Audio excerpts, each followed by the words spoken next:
thanks for taking the time to join me tonight. I hope you're doing well. If it's your first time joining me, my name's Will. Nice to meet you. If you're coming back, thank you so much. I really appreciate that. I thought before we kick off with a little bit of magic, I've got this little box here of rares that I've been thumbing through, sharing with you guys, picking out the ones that I like, that I think are interesting, and we're going to do a bit more of that. I did actually find another box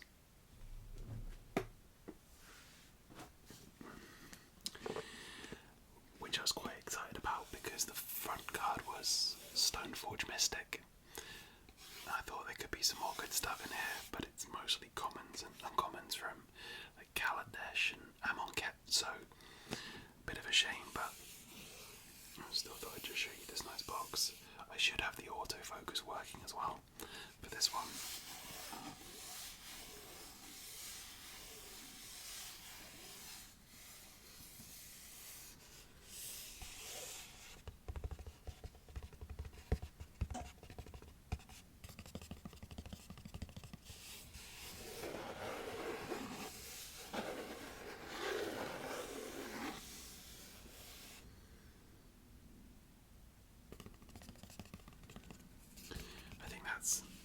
Saily Rye,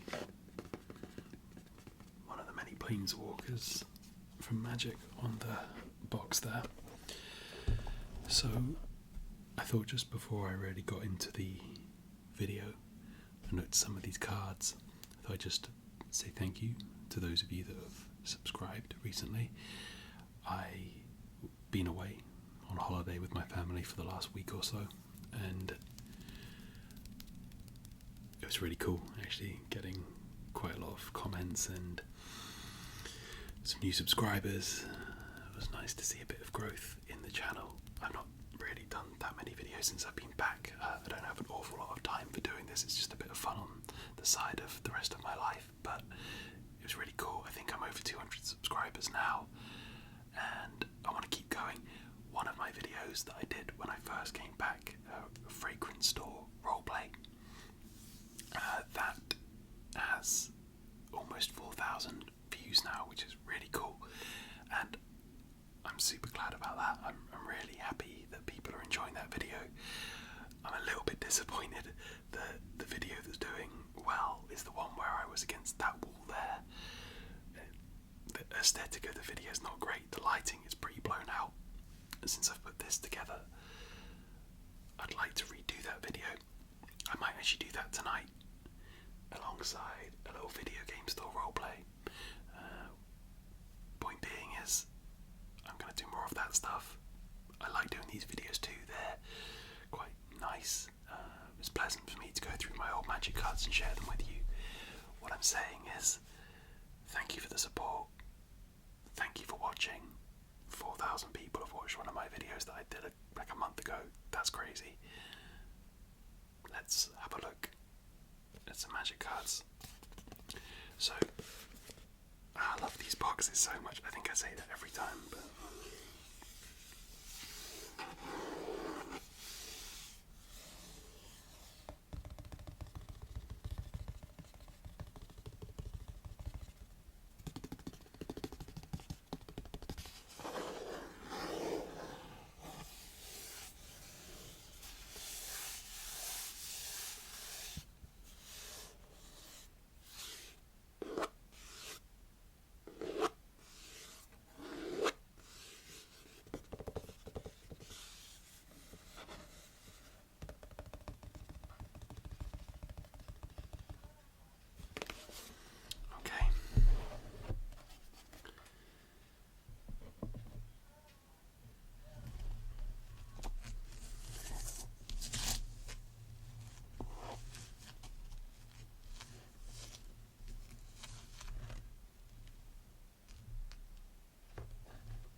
lands at the front here.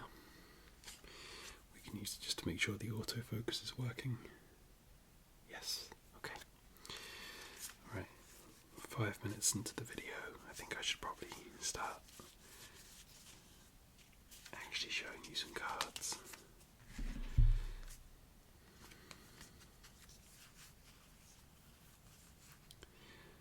I think I maybe mentioned in one of my previous Magic videos that I actually recorded going through some of these cards and the audio didn't work, so it was a dead video.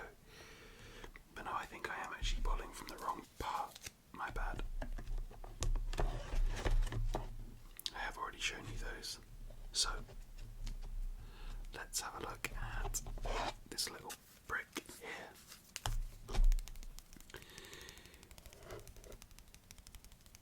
If I do show you a card that I've already shown you, I apologise. I film these videos pretty late at night, so I can't always remember what I did or didn't show you. Alright, we've got some good ones here. We've got some good ones.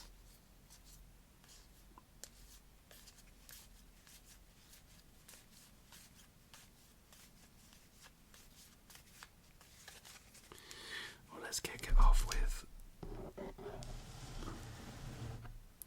the menace himself, Tetsamok, Primal Death. So as I say every time I do these videos, I mostly play limited, draft or sealed, and this guy right here was just the absolute worst in draft, because of this ability right here. One swamp, reveal Tetsamok, Primal Death from your hand, put a break counter on target creature. Activate this ability only during your turn. When Tetsamok enters the battlefield, destroy each creature your opponents control with a prey counter on it. The point being there is you know this card is coming. I mean, it's a 6 mana 6/6 death touch that kills multiple creatures when it comes on the battlefield. But there would be times where you'd play a 2-drop, and on your opponent's turn 3, they'd play a 2-drop and reveal this and put a prey counter on your 2-drop. And now you are 3, 4, 5 turns away from this thing hitting the battlefield, but you know it's coming, and it just warps the whole game around it. And if you're against it, it's no fun at all. And if you're casting it or you're putting the break counters on, it's pretty fun because it's a fairly debilitating card to play against. Okay, this is the classic. The meme special, Spell Swindle. 3 blue, counter target spell. Create X colourless treasure artifact tokens where X is the mana value. Keeps one in my face. Here's that spell's mana value. So if they cast Tetsamok, you spell Swindle, you get 6 treasure. Love that card. Got a Planeswalker here from Battle for Zendikar. That is Ob Nixilis. Ob Nixilis. Ob Nixilis. 3 black for a Planeswalker with 5 loyalty. +1, you draw a card and you lose 1 life. -3, destroy target creature. Or -8, target opponent gets an emblem with whenever a player draws a card, you lose 2 life. So that was a really boring Planeswalker, if we're honest. That classic design of uptick, draw a card, downtick, destroy a target creature. Big ultimate, inevitable win. That card doesn't really do that much for me.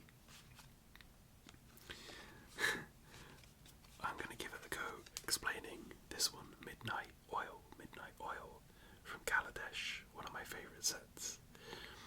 2 black for the enchantment, enters the battlefield with 7 hour counters on it.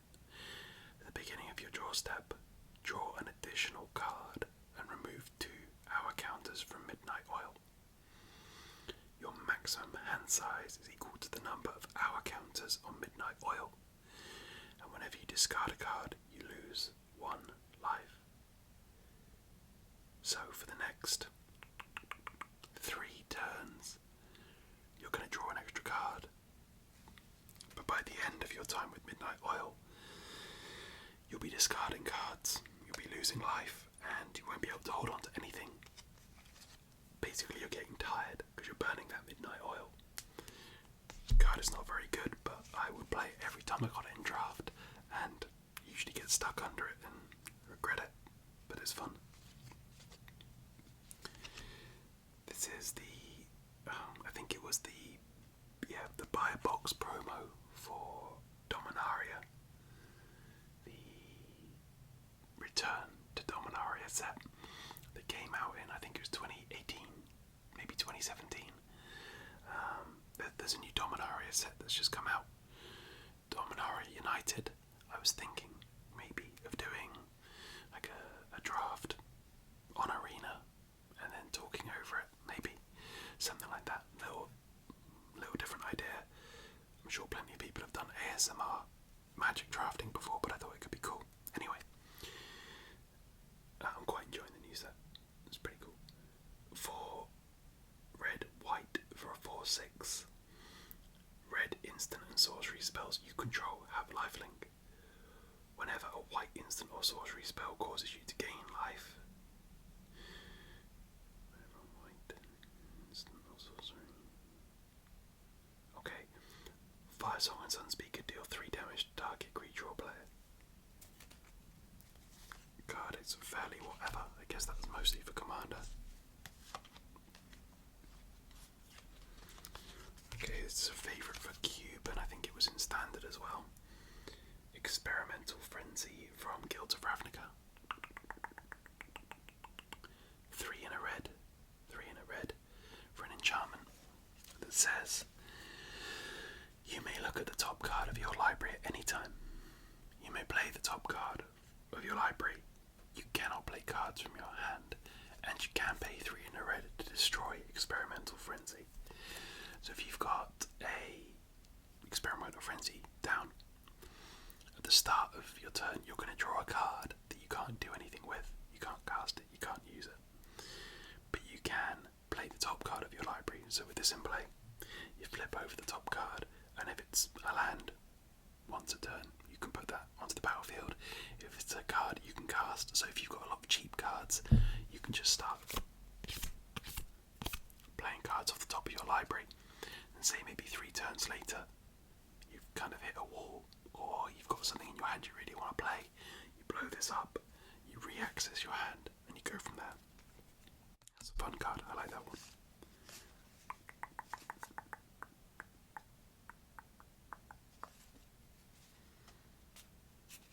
Okay. If you had been around 5-6 years ago when I first did videos, you would have seen my Mizzix EDH deck. I believe this card came from it. I pulled it out. It's one of the alternate commanders. It's Arjun, the Shifting Flame. 4 blue, red for a 5/5 flyer. Oh, that's not too bad. What do you get? When you cast a spell, put the cards in your hand on the bottom of your library in any order, then draw that many cards. That is to say that you can cycle through your deck very quickly. Maybe you've got 3 cards in hand, you play a spell, you're going to cycle through, you're going to keep on cycling. Hopefully getting some triggers maybe off the draw. It's not a great card. It's not very good. Got an old school one here, Clockwork Steed. I'm going to do us all a favour and not read that one. Here's a card I don't know where I got it from. That is Into the Wilds. 3 and a green for an enchantment. At the beginning of your upkeep, look at the top card of your library. If it's a land card, you may put it onto the battlefield. Hey, that's not too bad if you can do something with the fact that you can look at the top card and maybe scry it away if you don't want it. It gets even a little bit better. Unfortunately, usually, 4 mana do nothing enchantments are not where you want to be. we got? What do we have? What do we have? What do we have? Some Theros cards. Okay, while the neighbourhood dog decided to once again bark for 5 minutes at nothing, I had a quick look through the next 20 or so cards and pulled out some good ones. So let's have a look at this one from the original Zendikar block. 2 white. Conquerors of Pledge is a sorcery, and you get 6 white 1/1 core soldier creature tokens onto the battlefield. But if you can kick it for 6 for a total of 11, you get 12 of those instead. I think either way you're fairly happy. I think Zendikar was a very fast draft format as far as I have heard, so that card is probably dead and terrible in draft, but kind of cool. I always like when you can kick something to a massive mana value and get a ton from it. I mean, 11 mana to get 12 1/1s isn't particularly crazy, but I still think it's cool. So this is one of my favourite cards. I think I have a couple of copies of it. It is Mortars. 1 and a red for a sorcery that deals 4 damage to target creature you don't control. That's pretty cool. But what about this? Overload. Overload is 3 red. And if you pay that cost instead, you change its text by replacing all instances of target with each. So now it reads, Mortars deals 4 damage to each creature you don't control. So a really well priced 2 mana spot removal early in the game, or potentially a one-sided board wipe if you get it right later in the game. This card isn't good, but it's fun, and an absolute trap for newer players usually. I definitely tried to play this in a couple of draft formats, and the pre-release where I got it 6 years ago now, I got Providence in my Eldritch Moon.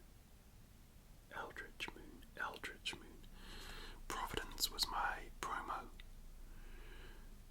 There's a very beautiful piece of artwork which I can show you this time because of the autofocus.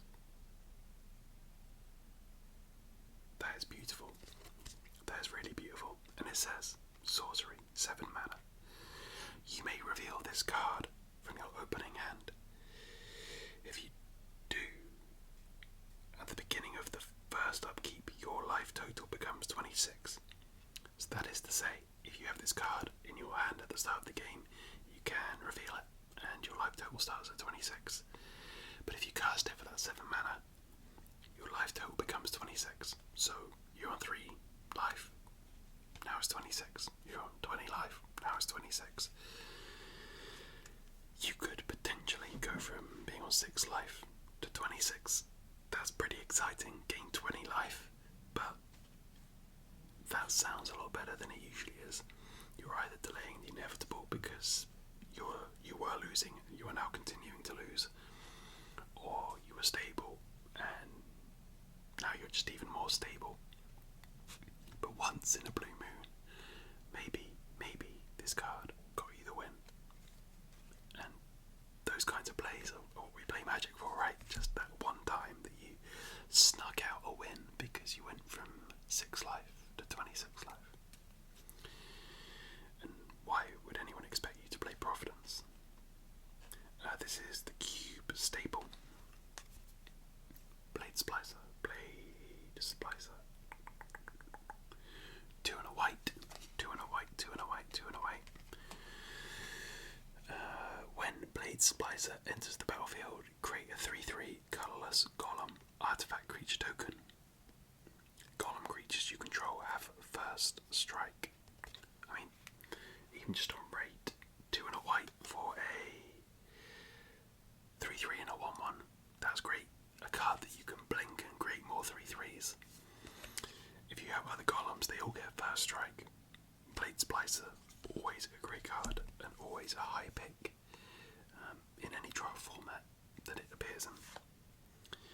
Alright, now we've got two vastly different ends of the spectrum when it comes to cards that were printed towards the beginning of Magic. And, I mean, not recently anymore, this is Conquerors of Target, so 2015, but an absolutely busted rare. This card is not busted. It is Inner Sanctum. 1 white, white. 1 white, white. Cumulative upkeep, 2 life. All damage dealt to creatures you control is reduced to 0. So your creatures can't be damaged anymore. They can still be destroyed. They can still be exiled. But if you were to deal 3 damage, that's going to go away. Combat damage, that goes away. Well, that's pretty great. But, you've got to pay 2 life.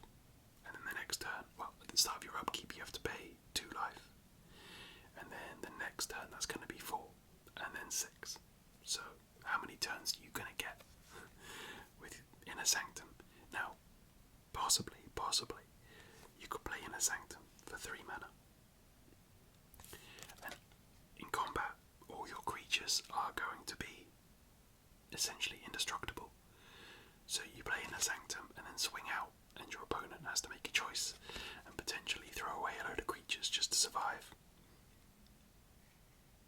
But this card is bad.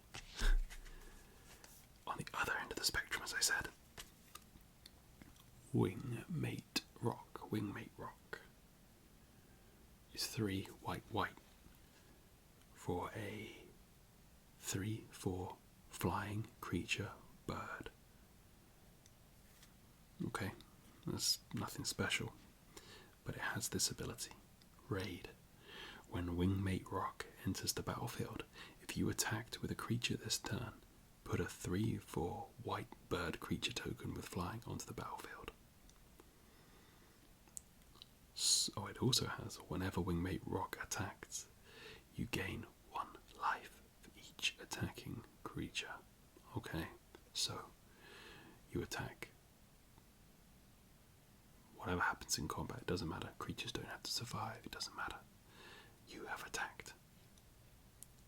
You play Wingmate Rock for 5 mana.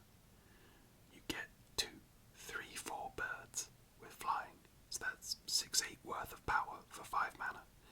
And when they attack, when the Wingmate Rock attacks, you gain 1 life for each attacking creature. So you'd expect to be at least gaining 2 life as well. I mean, that text on the bottom there is pretty trinkety. 5 mana, 6/8 worth of flying stats across 2 bodies. This card was a backbreaker in Conquerors of Target draft. Maybe it saw some standard play, maybe.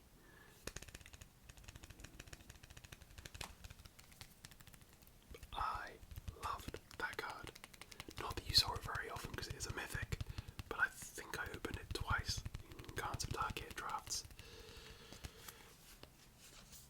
And promptly won, not through skill, but through drawing Wingmate Rock and playing it. Okay, that was the last of my, that's a really cool card. I will pick it up while this dog barks. What else we got here? A little treat for you from Macadian and Masks. This is Reverent Mantra. 3 and a white. You may remove a white card in your hand from the game instead of paying Reverent Mantra's mana cost. All creatures gain protection from the colour of your choice until end of turn.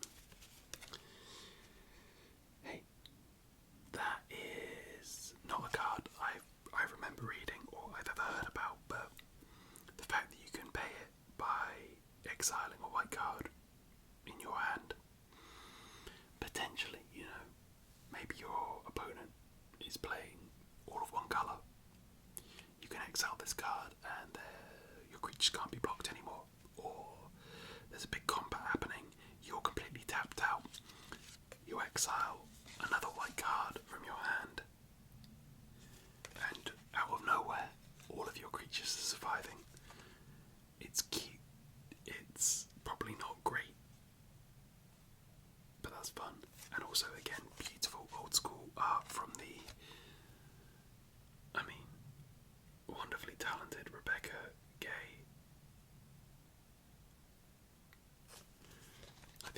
I don't think she's doing art for them anymore. I know a couple of those old school magic artists have turned out to be somewhat troublesome. They've been appropriately ditched. Okay, 26 minutes. Hey, I hope you've enjoyed the video. I'm going to do a couple more cards and we'll leave it there. I've still got a healthy dose of cards left to go. I've probably got 2 more videos maybe. And then I've got some other things to show you magic related.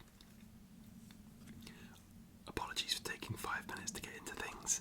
I just wanted to give a bit of a channel update because I felt a little bit helpless being away on holiday, unable to upload. Excuse me.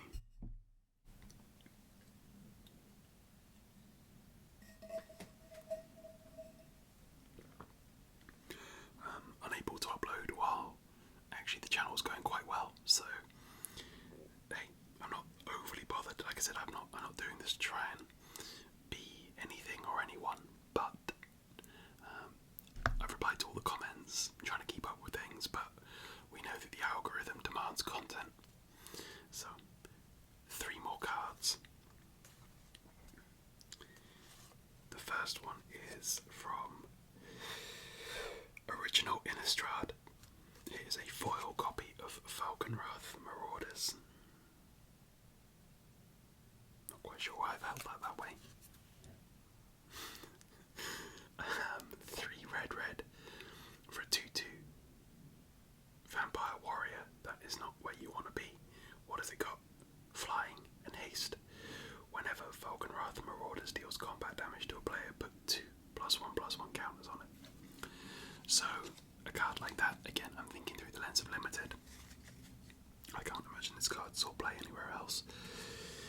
If you get that down on turn 5 and hit, then you've got a 4/4 flyer that will grow to a 6/6 potentially. There is a window for your opponents to deal 2 damage to it, and you paid 5 mana, they probably paid 1 or 2 mana. You're massively down in that exchange. This card is either a beating that is going to end the game quickly, or it is 5 mana, fall behind. It's cool though. Got another vampire here. This card is in terrible condition. I have no idea where it came from. It is the Kirk Noble. 1 red mana for a 1/1 vampire. Kirk Noble can't be blocked by humans, and when it deals combat damage to a player, you put a 1/1 counter on it. Again, you get that down on turn 1. That's a good chance that by turn 3 you've got a 3/3. Last card from a completely different set. It is Fall of the Titans. Fall of the Titans. And this card is a rare from the Oath of the Gatewatch, which was the second set alongside Battle for Zendikar. 2 famously pretty rubbish sets with that kind of art when they were trying to make things a little more like Marvel. That's super cynical, but that's what they were trying to do, I believe. This card is great though. XX red for an instant. Deals X damage to each of up to 2 target creatures and or players. Now, paying 5 mana to deal 2 damage to each of up to 2 target creatures or players is nothing great, but it's not too bad. You know, if you can pop that turn 5, take out 2 of their cheaper cards, that might open the way to some good attacks. That's not bad, but what you really want is that surge. You may cast this spell for its surge cost if you or another teammate has cast another spell this turn. So, surge was kind of pointing towards like 2-headed giant, where you and another person are playing against another 2 players. I can't quite remember all the rules for 2-headed giant, to be honest, but ultimately they could cast something with their mana and then you could surge this. But in 1 player or traditional 1-on-1 play, you're going to want to have some cheap cards to enable this, because then at instant speed you could cast a 1 or 2 mana draw a spell, and then follow this up with X equaling 5, maybe. And then you're going to deal 5 damage to each of 2 target creatures, or a creature and a player. So, that's a cool card. I wonder if there's anything else in here that I could end on that's a little bit better than Fall of the Titans. He says letting the video go to over 30 minutes. Why don't we finish with a good old-fashioned dragon? Avaricious Dragon. It's 2 red for a 4/4 flying dragon. We like that. Those are good stats. At the beginning of your draw step, draw an additional card. At the beginning of your end step, discard your hand. So again, you want this card to be one of the more expensive cards in your deck. Lots of aggression. Because then at the start of your next turn, after this has been played, you're going to draw 2 cards, but they're only in your hand for that turn. Get them both out onto the battlefield. Just keep on doing that, you're going to win very quickly. Maybe not the coolest card, but hey, everyone loves a good flying dragon, and Avaricious Dragon, a mythic from Origins, was pretty good fun in draft. Okay. Thank you so much for joining me. I hope you've enjoyed it. I hope you're having a great day, evening, afternoon, whatever it is where you are. Please do leave a comment. Please do keep on supporting. I really appreciate it, and I'll speak to you soon. Alright, thank you. Bye.